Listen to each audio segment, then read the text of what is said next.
로마서 10장 11절에서 15절 다 같이 합독하겠습니다. 시작. 성경에 이르되 누구든지 그를 믿는 자는 부끄러움을 당하지 아니하리라. 하니 유대인이나 헬라인이나 차별이 없음이라. 한 분이신 주께서 모든 사람의 주가 되사 그를 부르는 모든 사람에게 부요하시도다. 누구든지 주의 이름을 부르는 자는 구원을 받으리라. 그런즉 그들이 믿지 아니하는 이를 어찌 부르리요? 듣지도 못한 이를 어찌 믿으리요? 전파하는 자가 없이 어찌 들으리요? 보내심을 받지 아니하였으면 어찌 전파하리요? 기록된 바 아름답도다. 좋은 소식을 전하는 자들의 발이여함과 같으니라.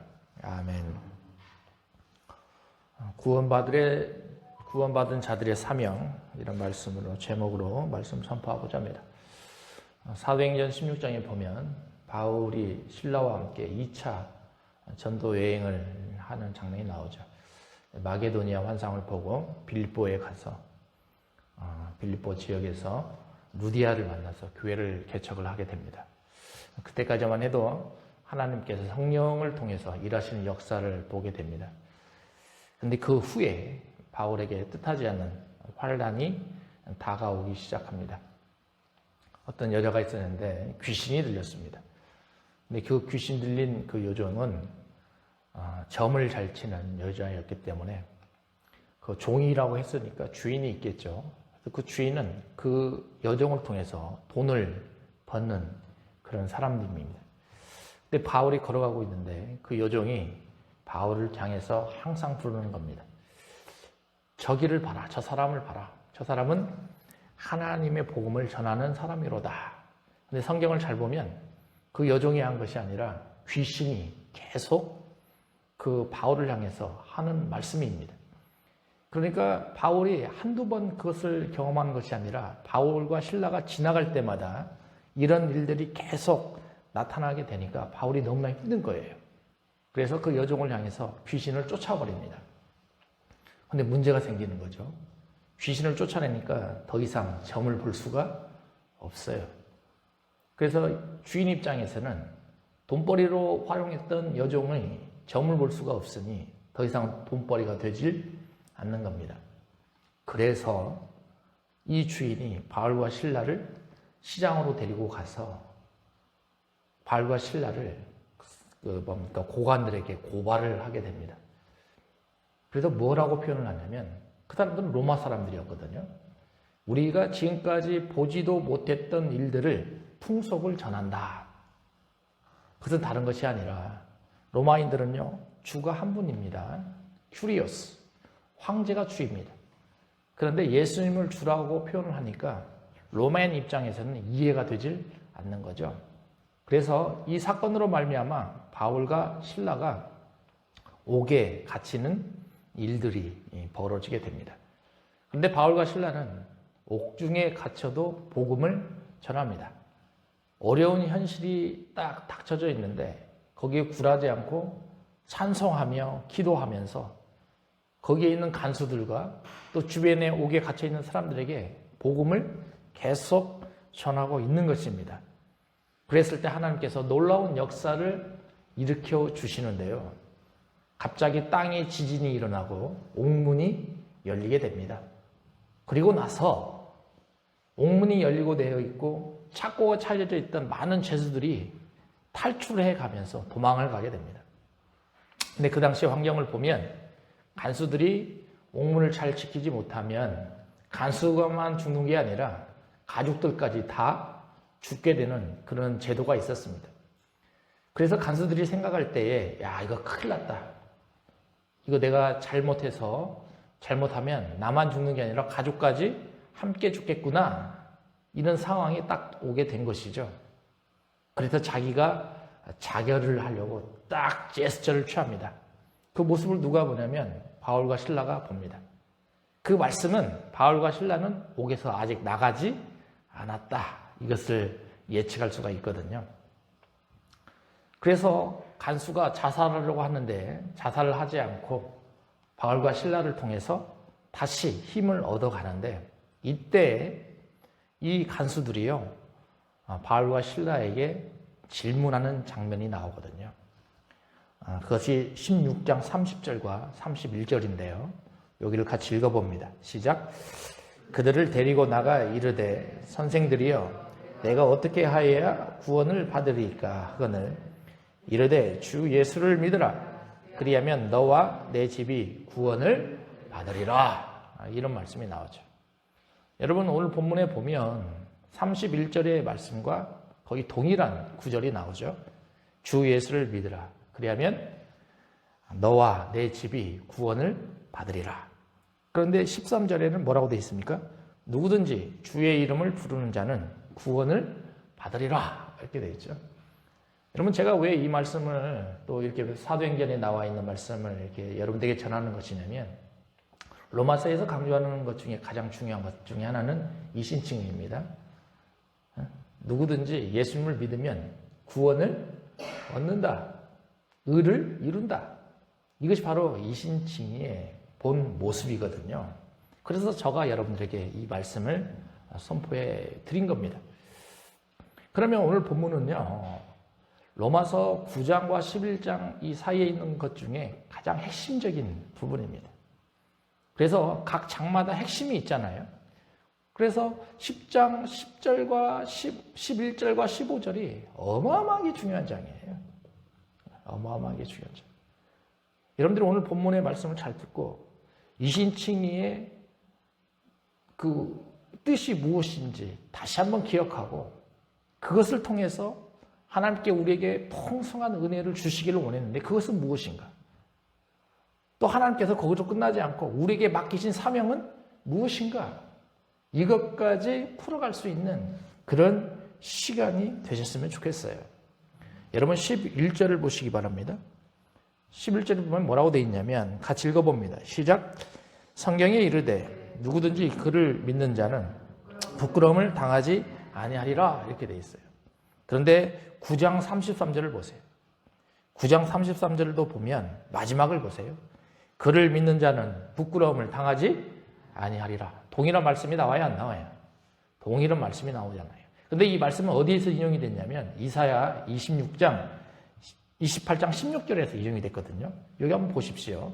여기도 같이 읽어봅니다. 시작. 그러므로 주 여호와께서 이같이 이르시되 보라 내가 한 돌을 시온에 두어 기초를 삼았느니 곧 시험한 돌이요 귀하고 견고한 기초돌이라. 그것을 믿는 이는 다급하게 되지 아니하리로라. 제가 언더라인 치놓은 그 내용을 바울이요 인용을 한 겁니다. 이사야서에는 그것을 믿는 이는 다급하게 되지 아니하리라. 그러니까 여기에 나오는 돌들이 전부 다 누구를 상징합니까? 예수님을 상징하잖아요. 그러니까 예수님을 믿는 사람들은 다급하게 되지 아니라. 근데 바울은 그것을 뭘로 표현합니까? 부끄럽게 되지 아니한다. 여러분 이 말씀이 이신칭의하고 그대로 적용이 된다는 거예요. 그러니까 누구든지 예수님을 믿으면 이것은 이신입니다. 믿는 사람은 누구든지 예수님을 믿으면 부끄러움을 당하지 아니하리라. 의를 이룬다. 아니면은 구원을 얻게 된다. 이것이 전형적인 그런 모습이다라는 것을 우리는 알 수가 있다라는 겁니다. 여러분 그러면 당시의 상황을 한번 생각해 보자라는 거예요. 로마의 편지를 쓰고 있는 이 당시에 황제가 누굽니까? 예? 로마의 황제가 누구예요? 네로입니다. 네로. 그러면 여러분 네로는 어떤 황제라는 걸 알아요? 몰라요? 알잖아요. 기독교 핍박을 거의 가장 심하게 했던 황제입니다. 여러분 로마의 이 당시에 어느 정도로 핍박이 심했는가에 대한 문제가 길드라는 조직단체가 있었습니다. 길드. 들어봤어요? 안 들어봤어요? 길드라는 그것이 뭐냐면요. 우리나라도 돈을 빌리고 돈을 이렇게 뭡니까? 이윤을 받고 하는 그곳이 어디예요? 돈을 빌려주고 이윤을 받고 이자를 받는 곳이 어디예요? 예? 전당포예요? 은행이잖아요, 은행. 그러니까 그 당시에 뭐라고 했어요? 길드가 은행의 역할을 한 거예요. 근데 네로 황제가요, 이 길드 조직을 딱 조직을 하면서 무엇을 선포하냐면 예수 믿는 사람들에게는 이자율을 300% 받습니다. 근데 예수 믿지 않는 사람들에게는 거의 무이자로 딱 빌려줍니다. 그러면 많은 평민들의 입장에서는 돈이 필요한 사람들 한번 생각해 보자라는 거죠. 예수님 믿겠어요? 안 믿겠어요? 예? 안 믿죠. 예수님 안 믿으면 돈을 그냥 갖다 쓴다니까요, 무이자로. 근데 예수님 믿으면 이율을 300%나 받아요. 여러분, 그런데도 그런 어려운 상황 속에서도 예수님을 믿는 사람이 있었다, 없었다? 있었다, 없었다? 있었다. 그것이 복음의 보편성 아닙니까?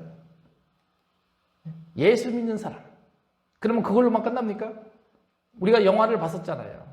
사람을 잡아다가 옥에 가두고 예수 믿는 사람들을 뭡니까? 횃불로 사용하고 사자밥이 되게 하고 그런 어려운 상황 속에 있는 기독교의 모습. 그런데도 바울은요, 편지를 써가면서 믿음을 저버리지 말아라. 그러니까 여러분, 우리는 예수 믿는 데에 제약이 있어요, 없어요? 우리나라에는 없어요. 그러니까 참 정말 이런 것이 뭔지를 모르는 거죠. 근데 간혹 김희한 선교사님 오셔서 말씀하시는 거 들어보면 우리나라하고 같아요, 달라요? 완전 다르죠. 그렇잖아요. 예수님 믿기가 그렇게 어려워요, 그 나라는, 터키는. 그런데 목숨 걸고 예수님 믿습니까? 안 믿습니까? 믿잖아요. 그렇잖아요. 여러분, 우리나라에 제가 볼 때는 하나님께서 환난을 주시는 겁니다. 지금 우리나라는 배가 불렀어요. 예수님 믿는데 아무런 제약이 없어요. 그러니까 예수님 믿든 안 믿든 별로 상관이 없어요. 먹고 사는데 아무런 지장이 없다라는 거죠.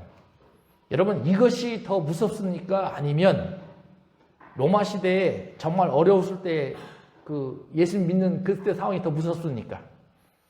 지금이 훨씬 더 무서운 거예요. 그러지 않나요? 그래서 우리는 예수 그리스도를 믿는 믿음 가운데 하나님 말씀을 바로 알고 신앙생활을 하는데 집중력을 가지셔야 된다라는 겁니다. 여러분, 그래서 오늘 본문이 그렇게 중요하다라는 거예요. 여러분, 13절을 다시 한번 봅니다. 여기도 같이 읽어봅니다. 시작. 누구든지 주의 이름을 부르는 자는 구원을 얻으리라. 이 말씀은 요엘서 3장 2장 32절을 인용한 그대로의 말씀입니다. 근데 놀라운 일이 하나가 있거든요.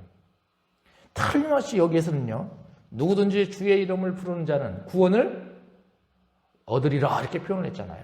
근데 마태복음 7장 21절을 보면 주님께서 제자들에게 이렇게 표현을 합니다. 같이 읽어봅니다. 시작.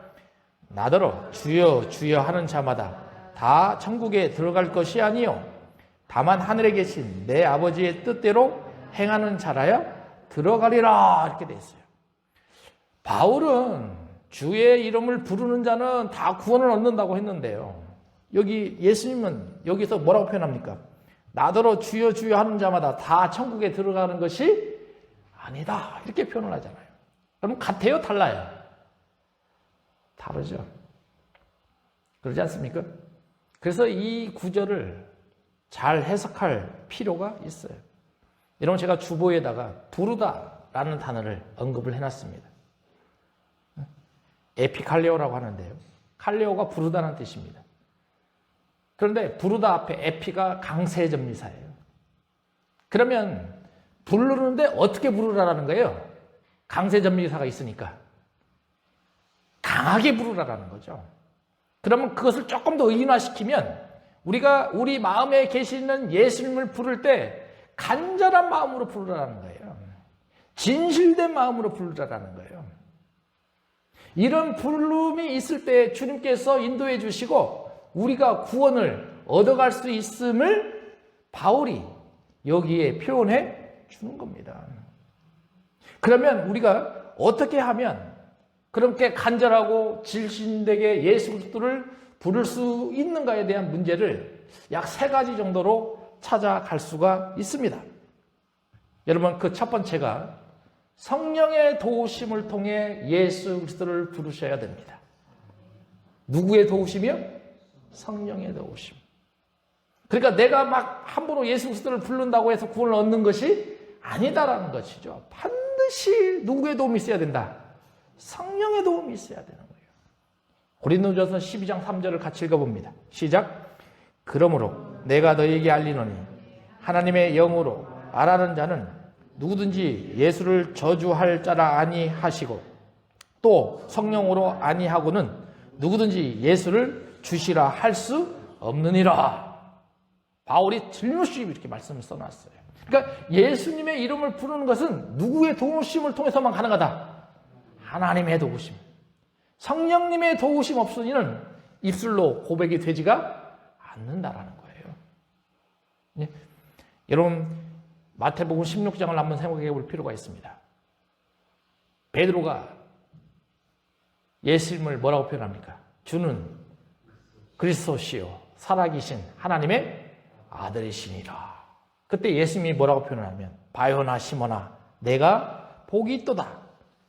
이를 내게 알게 한 이는 혈육이 아니요 하늘에 계신 내 아버지시니라. 이렇게 표현하는 거죠. 그러니까 예수 그리스도가 살아계신 하나님이라고 바울이 고백하는 것도 바울 스스로가 말하는 것이 아니라 누가 해주셨다라는 거예요?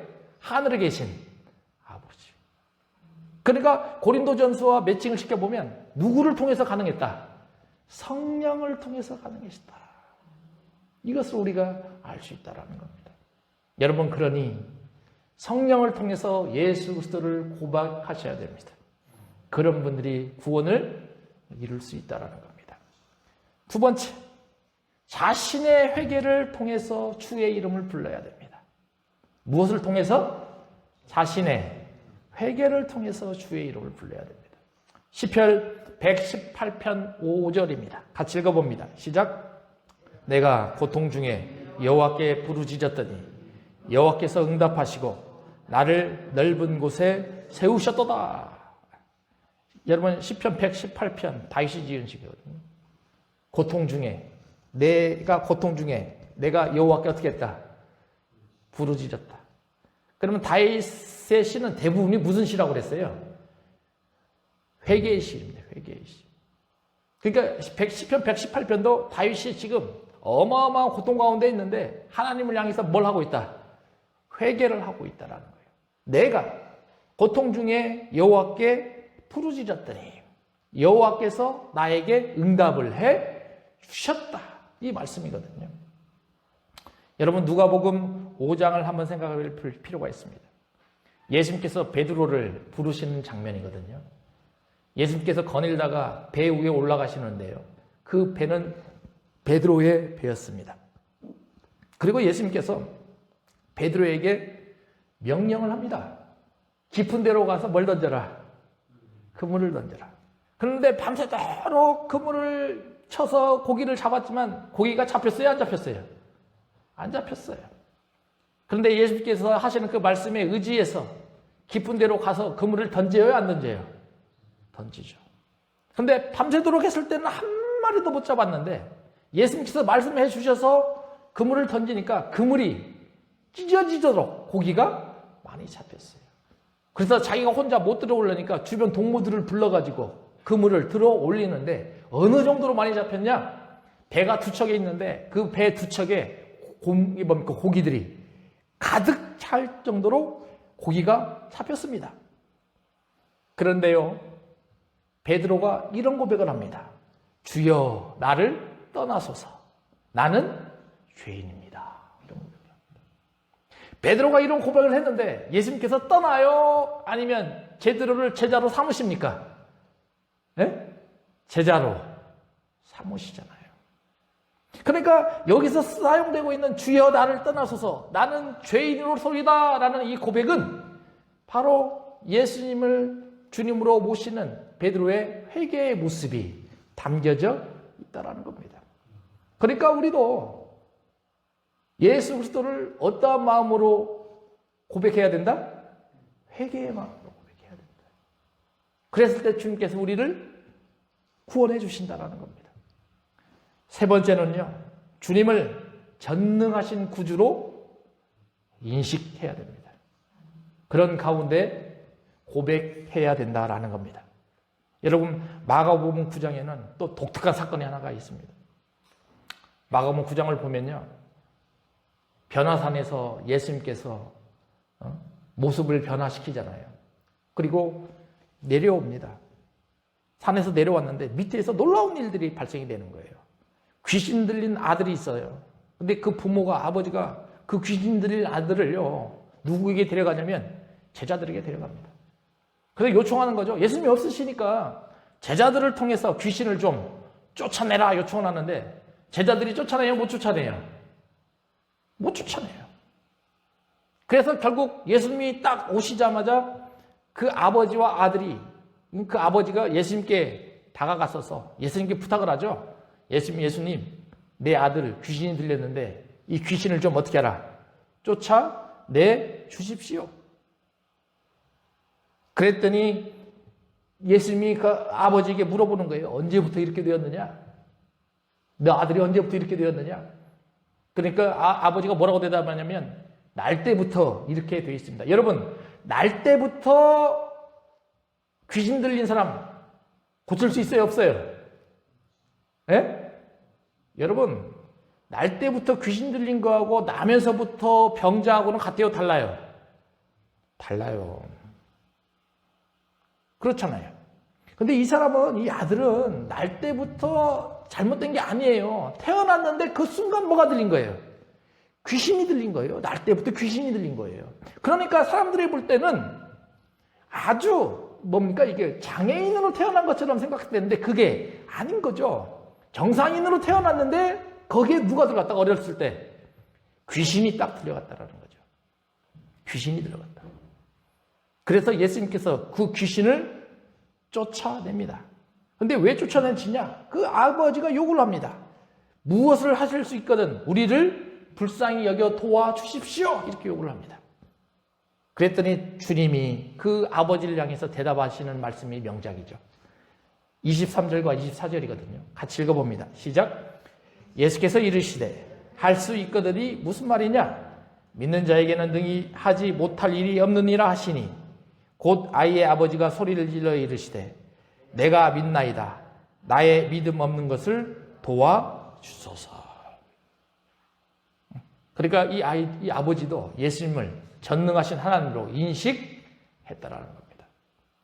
여러분, 그러니 우리는 오늘 메시지를 통해서 세 가지의 깊은 말씀을 인식해야 된다는 거예요. 예수 그리스도를 부를 때 첫째, 누구를 통해서만 가능하다? 성령을 통해서만 가능하다. 둘째, 무엇이 있어야 된다? 회개가 있어야 된다는 거예요. 세 번째, 예수님은 어떤 분이시다?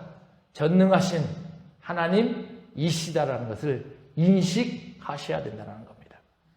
그런 분들이 예수 그리스도를 주라 시인할 때 주님께서 여러분들에게 구원을 베풀어 주신다라는 것입니다. 여러분, 하나님께서 인간을 창조하실 때 얼마나 하나님께서 신비로운 것들을 보여주신지 모릅니다. 인체의 신비죠. 그 중에 하나가 심장입니다. 여러분, 정상적인 심장의 1분의 박동수가 몇 번 정도 됩니까? 정상적인 사람. 대략 약 75회라고 합니다. 그러니까 75회니까 1분이면 1초에 한 번을 더 뛰는 거죠. 굉장한 거 아니에요? 심장이 1초에 한 번씩 쿵탁쿵탁 이렇게 하는 거죠. 근데 어떤 분이 계산을 해봤대요. 1년이면 4천만 번 뛴답니다. 1년이면. 그럼 75년을 살았을 때는 몇 번을 뛰냐면 25억 번을 뛴답니다. 여러분, 그런데 결함이 있어요, 없어요? 없어요. 만약에 기계가 이렇게 한다고 하면 고장이 날까요, 안 날까요? 고장 나죠. 그런데 하나님의 창조 작품에는 심장의 박동 25억 번을 계속 뛰는데도 고장이 안 나요. 굉장한 사건 아닙니까? 여러분, 심장의 역할이 뭡니까? 피를 바깥으로 공급해 주는 거죠. 한 번 품어낼 때마다 100g이 나온답니다. 한 번 품을 낼 때마다. 작은 양이에요? 큰 양이에요? 큰 양입니다. 근데 그것도 멈춤이 있어요, 없어요? 없어요. 계속합니다. 계속합니다. 그러면 여기서 끝나냐? 그 밀어내는데 힘이 가해져요, 안 가해져요? 가해지잖아요. 근데 그 힘을 학자들이 연구를 해보니까요. 1시간 동안요, 그 힘을 딱 모아버리면 75kg 된 사람을 3층까지 끌어올릴 수 있는 힘이랍니다. 그러니까 그 힘도 작다, 크다? 엄청 크다라는 거죠. 여러분, 제가 이 말씀을 전한 이유는 다른 게 아니에요. 하나님께서 인간에게 보이지 않는 풍성한 은혜를 주신다, 안 주신다? 주신다는 거예요. 여러분, 심장 박동, 이게 뛰는 거 우리가 눈으로 봐요, 못 봐요? 여러분, 지금 귀로 들려요, 안 들려요? 안 들려요. 언제 들립니까? 여러분, 내 심장 뛰는 소리를 내가 들을 수 있어요? 들을 수는 없죠. 손으로만 느낄 수 있습니다. 상대방의 심장 소리는 내가 들을 수 있어요. 그러나 내 심장 소리 뛰는 것은 절대 못 듣습니다. 병원이야 가야 들을 수 있죠. 그렇잖아요. 근데 알지 못하는 사이에도, 보지 못하는 사이에도, 듣지 못하는 사이에도 하나님의 풍성한 은혜를 우리에게 베풀어 주시는데, 바울은 이 풍성한 은혜를 오늘 본문에서 3가지로 딱 보여주세요. 굉장한 사건이죠. 여러분, 그 첫 번째 사건이, 그 은혜가 뭐냐면 10장 11절이에요. 맨 마지막에 되어 있죠. 뭐라고 되어 있습니까? 누구든지 그를 믿는 자는 뭘 당하지 않는다? 부끄러움을 당하지 않는다. 어마어마한 은혜라는, 부끄러움을 당하지 않는다. 여러분, 로마서 1장 16절, 내가 복음을 부끄러워하지 아니하노니. 거기도 그 말씀이 나오죠. 거기에 사용된 단어와 여기에 사용된 단어는 약간 다릅니다.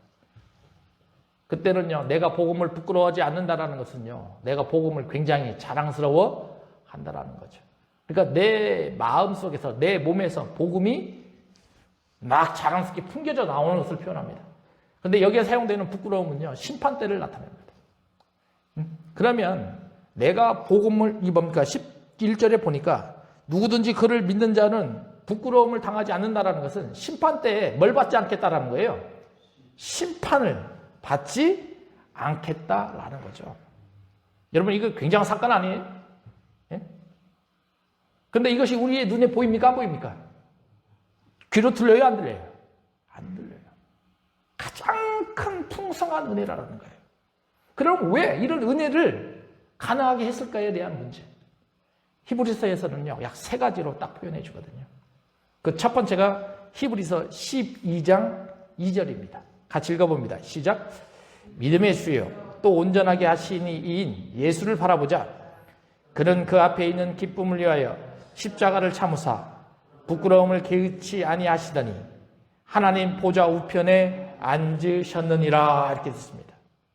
여러분, 우리가 당해야 될 그 수치를 누가 당하셨기 때문에? 예수님이 당하셨기 때문에.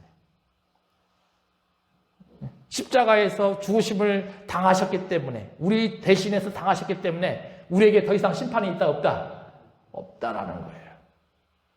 그러니 얼마나 큰 풍성한 은혜가 된지 모른다라는 거죠. 두 번째는요, 히브리서 7장 25절에 되어 있습니다. 여기도 같이 읽어봅니다. 시작.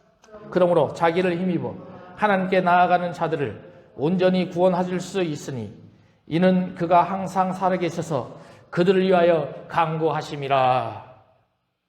주님께서 항상 살아계셔서 지금도 우리를 위해서 어떻게 하고 계신다? 간구하고 계신다라는 거예요. 이게 무슨 기도? 중보 기도라는 겁니다. 여러분들이 당할 수치가 얼마나 큰지 모릅니다. 여러분들이 당할 환난이 얼마나 큰지 모릅니다. 그러나 지금도 주님께서 하나님 우편에 앉아 계셔서 여러분들을 향해서 계속 어떻게 하고 계신다? 기도해 주고 계신다라는 거예요. 여러분, 근데 우리가 그걸 눈으로 봐요, 못 봐요? 못 봐요. 귀로 들어요, 못 들어요? 못 들어요. 그런데도 풍성한 은혜로 날마다 우리에게 부어주신다는 거죠. 여러분, 세 번째는 히브리서 2장 11절입니다. 같이 읽어봅니다. 시작. 거룩하시게 하시는 이와 거룩하게 함을 입은 자들이 다 한 군에서 난지라. 그러므로 형제라 부르시기를 부끄러워하지 아니하시고. 여러분, 예수 그리스도가 우리와 무슨 관계다? 형제 관계로 인식된다라는 거죠. 예? 형제관계로. 그러면 예수님도 하나님의 자녀로 인정받아요, 못 받아요? 인정받죠. 그럼 우리도 하나님의 자녀가 됩니까, 안 됩니까? 하나님의 자녀가 되는 거죠. 그래서 우리도 마지막 날에 심판을 받지 않는 거예요. 여러분, 그러니 주님이 베풀어 주시는, 예수 믿고 구원받는 그 가운데에 어마어마한 이러한 풍성한 은혜가 있음을 깊이 인식해야 돼요. 그 첫 번째는 부끄러움을 당하지 않는다. 여러분, 이 두 번째는 12절에 나옵니다. 전반절을 보십시오. 유대인이나 헬라인이나 뭐가 없다? 차별이 없다. 이렇게 되어 있어요. 예수 믿는 사람들에게는 차별이 있다, 없다? 없어요.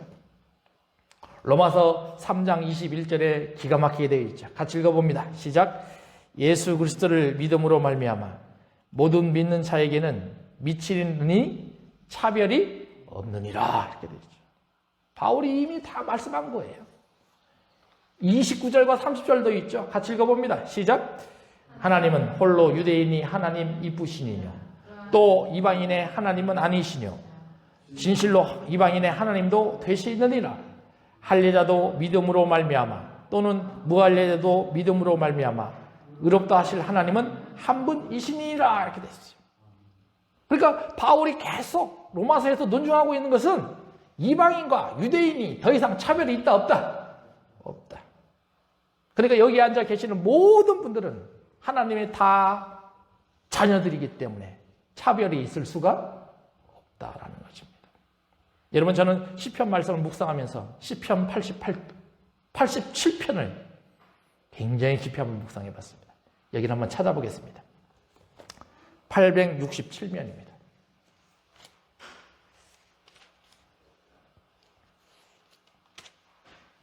87편.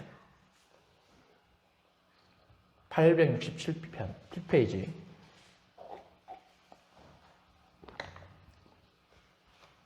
고라 자손이 지은 시거든요. 이 시는요, 바벨론 포로가 끝날 때쯤 하나님께서 고라 자손을 통해서 지어가는 기가 막힌 시입니다. 여러분 1절, 2절만 같이 읽어봅니다. 시작.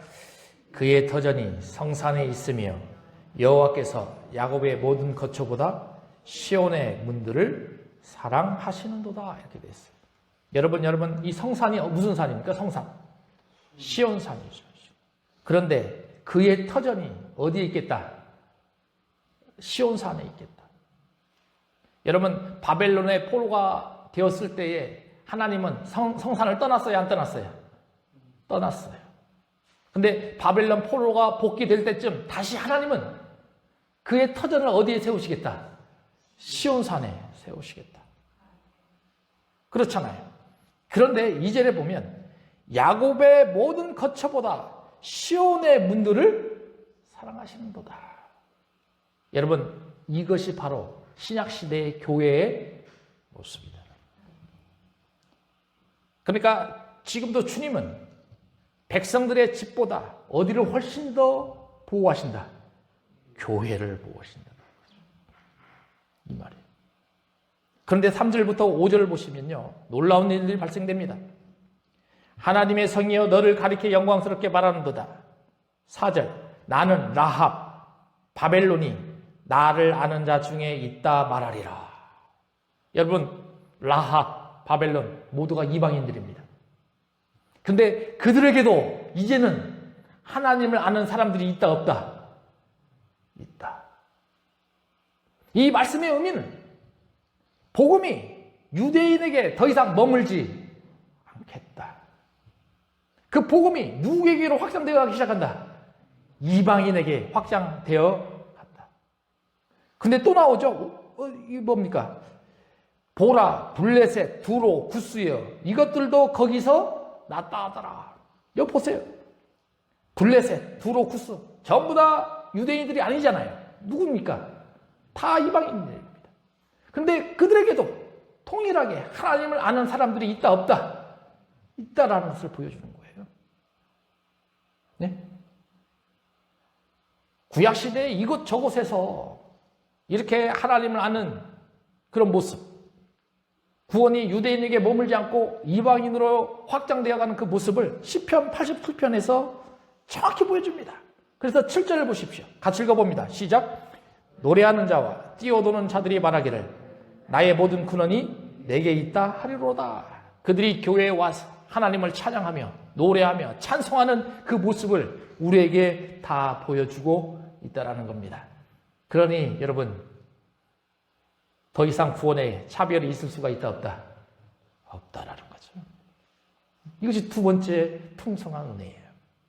여러분, 세 번째는요, 이제는요, 로마서 10장 12절 맨 마지막을 보십시오. 맨 마지막. 로마서 10장 12절 맨 마지막. 그를 부르는 모든 사람에게 뭘 주시겠다? 부요함을 주시겠다. 이렇게 됐어요. 네? 그러니까 예수 믿는 사람들에게는 뭘 주시겠다? 부요함을 주시겠다라는 거예요. 그럼 여기에서 부요함은 두 가지로 생각할 수 있습니다. 그 첫 번째는 재물의 풍성함입니다. 그러니까 예수 믿는 사람들이 재물의 축복을 받아야 된다, 안 받아야 된다? 받아야 된다는, 하나님이 해주시겠다라는 거예요. 재물의 풍성, 재물의 축복. 여러분, 저는 창세기 26장 12절과 14절을 한번 생각해 봤습니다. 하나님께서 이삭에게 베풀어 주시는 축복 아니겠습니까? 예? 같이 읽어봅니다. 시작. 이삭이 그 땅에서 농사하여 그 해에 100배나 얻었고 여호와께서 복을 주심으로 그 사람이 창대하고 왕성하여 마침내 거부가 되어 양과 소가 떼를 이루고 종이 심이 많으므로 블레셋 사람이 그를 시기하더라. 이렇게 되어 있어요. 여러분이 주님께서 주시는 이런 축복을 받으셔야죠. 예수님 믿으시면 이런 축복을 주시겠다 약속하셨습니다. 믿으십니까? 그러면 기도하십시오. 앞에서 제가 뭐라고 그랬어요? 예수님을 어떤 마음으로 부르셔야 된다고 그랬어요? 누가 인도할 때만 가능하다? 성령이 인도할 때. 무슨 마음으로? 회개하는 마음으로. 그러지 않았나요? 또 예수님 어떤 분이시다는 걸 인식해라. 전능자이심을 인식하라는 거죠. 그런 가운데 예수 그리스도의 이름을 부를 때마다 이런 축복을 허락해 주시겠다라는 거죠. 여러분, 그러면 그 부요함이 물질적인 부요함으로 끝납니까? 아니죠. 예수 믿는 사람들은 항상 무엇에 입각하면서 삶을 살아야 영적인 삶을 살아야 되는 거죠. 그러면 영적인 풍성함도 주님이 어떻게 한다? 주시겠다라는 거예요. 영적인 풍성. 그러면 그 영적인 풍성함도 우리는 누려야죠. 여러분, 고린도 전서 2장에는 하나님의 지혜가 나옵니다. 하나님의 지혜는 세상의 지혜와 같다, 다르다? 다르다. 그런데 하나님의 지혜는 은밀한 곳에 감추어져 있다, 이렇게 표현합니다.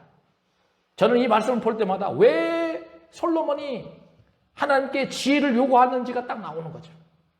지혜는 어디에 어떻게 되어 있다? 은밀한 곳에 감추어졌다. 그러면 하나님의 지혜는 누가 주실 때만 가능하다? 하나님이 주실 때만 가능하다는 거죠. 그러니까 솔로몬이 그것을 요구했던 것은 나는 내가 심판하는 것이 아니라 누가 심판하도록 허락하시겠다라는 거예요. 하나님이 심판하도록 허락하시겠다라는 거죠. 우리도 이런 것들을 누려야 돼요.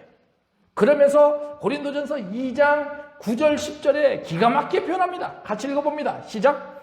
기록된 바 하나님이 자기를 사랑하는 자들을 위하여 예비하신 모든 것은 눈으로 보지 못하고 귀로 듣지 못하고 사람의 마음으로 생각하지도 못하였다 함과 같으니라. 오직 하나님이 성령으로 이것을 우리에게 보이셨으니 성령은 모든 것 곧 하나님의 깊은 것까지 통달하시느니라. 아멘. 여러분, 그러니 성령을 통해서 주시는 하나님의 지혜를 받으십시오. 성령의 일하심을 여러분들이 경험하시고 은혜의 풍성함을 받으셔야죠. 그런 사람들이 12절이 딱 나오는 거예요. 같이 읽어봅니다. 시작. 우리가 세상의 영을 받지 아니하고 오직 하나님으로부터 온 영을 받았으니 이는 우리로 하여금 하나님께서 우리에게 은혜로 주신 것들을 알게 하려 하심이다. 여러분, 그러니 우리는 세상의 영을 받지 않습니다. 우리는 하나님이 주시는 영을 받습니다. 그 가운데 은혜의 풍성함을 날마다 누리며 살아간다라는 거죠. 여러분, 그러니 주님이 주시는 은혜의 풍성함은 세 가지가 있다고 그랬잖아요. 첫 번째, 우리는 심판을 받지 않는다. 심판을 받지 않는다. 두 번째, 더 이상 차별이 없다.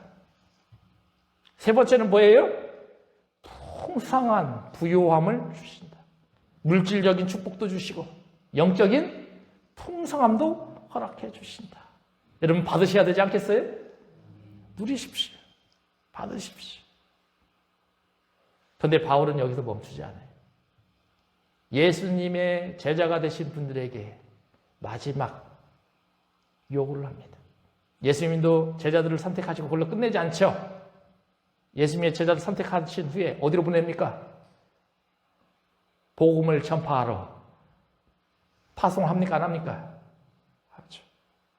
바울도 14절과 15절에서 통일하게 표현을 합니다. 여러분 10장 14절과 15절을 잘 보셔야 돼요. 여기는 동사가 계속 반복이 돼서 나타납니다. 14절을 보십시오. 그들이 믿지 아니하니 어찌 부르리요? 듣지도 못한 일을 어찌 믿으리요? 전파하는 자가 없이 어찌 들으리요? 그러니까 앞에 있는 내용들이 다시 한번 어때요? 반복이 되는 거예요. 반복이. 그래서 그것을 그 반복되는 것을 싹 빼버리고 한 단어로만 표현하면 13절에 부르다, 부르심이 첫 번째 단어예요. 두 번째 단어가 뭐냐면 믿다. 그게 두 번째 단어고. 세 번째 단어가 듣다라는 단어입니다. 네 번째는 전파하다. 다섯 번째는 보내시다. 이렇게 단어예요. 그러면 이 순서로 가야 되겠어요? 역순으로 가야 되겠어요? 역순으로 가야죠. 역순. 그러면 역순으로 가는 이 모습을 한번 보자는 거죠. 우리도 전도를 할 때 첫 번째 보내심을 받아야 됩니다. 맞아요? 그냥 내가 한다고 되는 것이 아니에요. 반드시 누가 보내셔야 된다. 성령께서 보내셔야만 가능합니다. 그런 사람이 전파해야 되는 거예요. 뭘 전파한다? 복음을 전파한다. 그러면 전파하면 사람들이 그걸 들어요? 못 들어요? 듣죠. 그 듣는다라는 것입니다. 그러면 듣는 사람들이 믿음이 생깁니까? 안 생깁니까? 생기잖아요. 그래서 믿음이라는 단어를 사용한 거죠. 하나님이 이런 사람들을 자녀로 어떻게 하시겠다? 부르시겠다라는 거죠. 아멘. 이 설명을 바울이 해주고 있는 거죠. 그런데 우리는요, 15절 맨 마지막이 그렇게 중요한 겁니다. 15절 맨 마지막. 기록된 바 같이 읽습니다. 시작. 아름답도다. 좋은 소식을 전하는 자들의 발이여 함과 같도다. 이렇게 복음을 전하는 사람들을 어떻게 표현합니까? 아름답도다. 이렇게 표현합니다. 복음을, 좋은 소식을 전하는 자들의 발이요. 그러면 이런 사람들을 누가 기뻐하시겠다라는 거예요? 하나님이 기뻐하시겠다.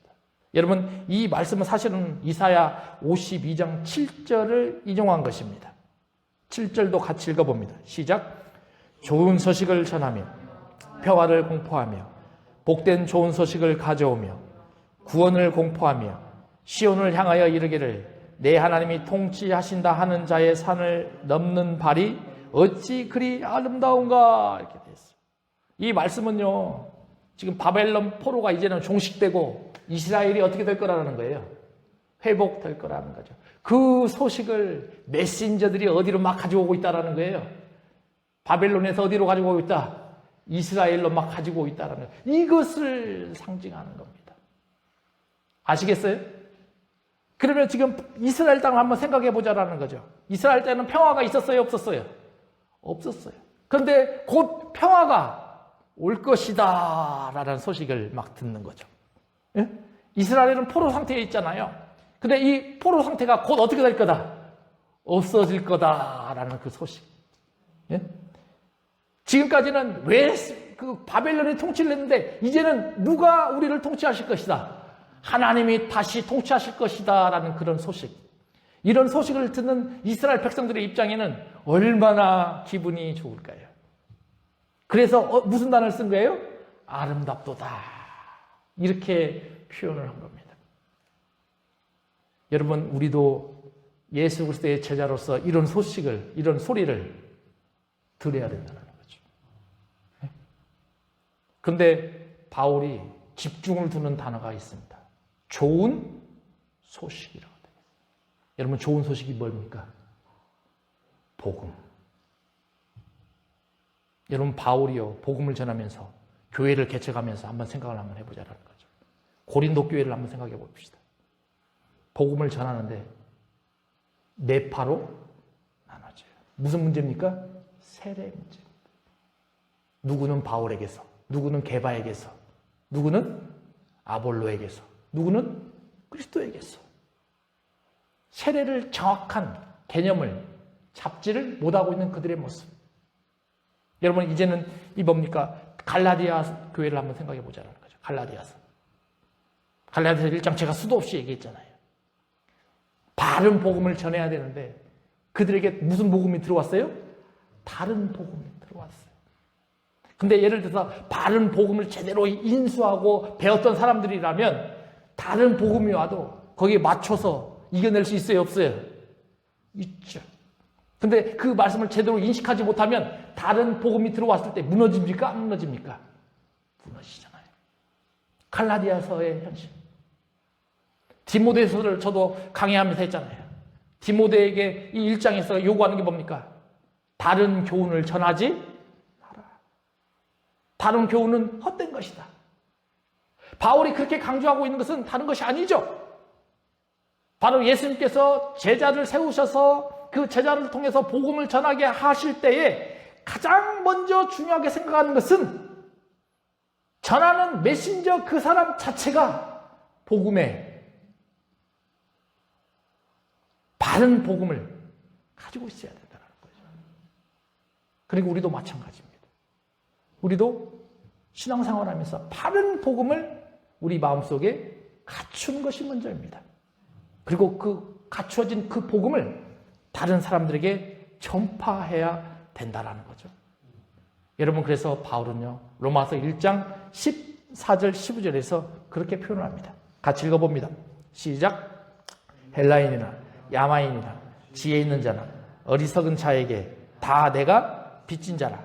그러므로 할 수 있는 대로 로마에 있는 너에게도 복음 전하기를 원하노라. 그래서 바울은 평생 무슨 자로서의 삶을 살았다? 빚진 자로서의 삶을 살았다는 거죠. 여러분, 이것이 주님께서 제자들에게 맡겨준 사명처럼 바울도 로마에 있는 성도들에게 확장시키면 우리에게 무슨 삶을 살아라?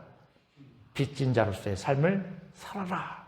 이렇게 요구를 하시는 것입니다. 끝으로 고린도전서 9장 16절을 읽어봅니다. 시작. 내가 복음을 전할지라도 자랑할 것이 없음은 내가 부득할 일임이라. 만일 복음을 전하지 아니하면 내게 화가 있을 것이로다. 여러분, 빚진 자로서의 삶을 살아가시는 분들의 마음에는 항상 고린도전서 9장 16절의 마음이 있을 거다라는 것입니다. 말씀을 한번 정리를 한번 해봅시다. 로마서 9장, 10장, 11장 남은 자 사상에 바울이 풀어가고 있는데요. 그 중에 핵심이 오늘 본문 10장 11절부터 15절에 요약이 되어 있어요. 요약이. 정확히 나오잖아요. 이신칭의의 다른 결과물은 무엇인가? 그러면 그 이신칭의를 통해서 우리가 구원을 얻는데 주님이 주시는 축복은 무엇인가? 우리가 인식해야 됩니다. 그럼 우리가 그 축복만 받아야 되냐? 아니죠. 받은 축복을 통해서 주님께서 우리에게 주신 사명도 있어요? 없어요? 있죠. 그 사명은 바로 빚진 자로서의 삶을 살아가는 것입니다.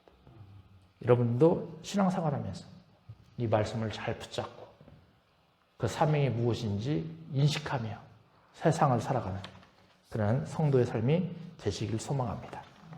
기도하겠습니다. 주님, 감사합니다. 주님께서 바울을 통해서 우리에게 귀한 말씀을 전해 주셨사오니